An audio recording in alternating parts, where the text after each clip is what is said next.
ይህ መልእክት በህመም ምክንያት ተስፋ ቆርጣችሁ ቤት ለምትገኙ ወይም ሆስፒታል በህክምና ላይ ላላችሁ ይህት ወንድሞቼ ነው። በህይወታችሁ ተስፋ እንዳትቆርጡ። ነገ አዲስ ቀን ነው። መልካም ነገርን ይዞ ይመጣል።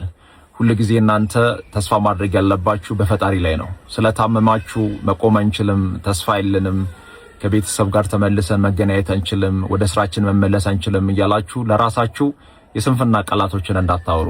ሁሉ ጊዜ መቆም እንደምትችሉ፣ ተስፋ እንዳለ፣ ራዕይ እንዳላችሁ፣ ፈጣሪ እንደሚረዳችሁ ተስፋ ማድረግ ያለባችሁ አንድ በፈጣሪ ላይ ብቻ ነው። ገንዘብ የለኝም፣ ቤተሰብ የለኝም፣ የሚያስታመመኝ የለኝም፣ ብቻዬን ተንከራተትኩ ብላችሁ በራሳችሁ ላይ ተስፋ ቆርጣችሁ ቤት ለምትገኙ ሰዎች አንድ ነገር ልንገራችሁ።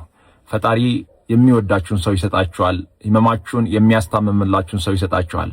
እንደዛ ያልኳችሁ ምክንያት ለምን መሰላችሁ? እዚህ በፎቶ ላይ የምትመለከቷት እህታችን እኔና እሷ በዘር በሃይማኖት በብሔር አንገናኝም። በደም ካንሰር ምክንያት ተሰቃያለች። ወደ ህንድ ሀገር ሄዳ መታከም እንዳለባት ተነግሯታል። ለህክምናዋ ደግሞ 7 ሚሊዮን ብር ያስፈልጋታል ተብሏል።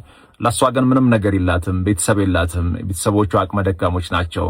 አያችሁ አይደለ? እኛ እሷን እንድናግዛት ፈጣሪ ምክንያት አድርጎናል። ልክ እንደዛው ለእናንተም ፈጣሪ ያላሰባችሁትን የማታውቁትን ሰው ይሰጣችኋል። በህይወታችሁ ተስፋ እንዳትቆርጡ። እቺ እህታችንን ለማሳከም የ200 ብር ቻሌንጅ ጀምረናል።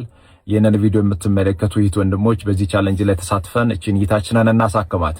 የኢትዮጵያ ንግድ ባንክ 10708595403 መቅደስ ትባላለች።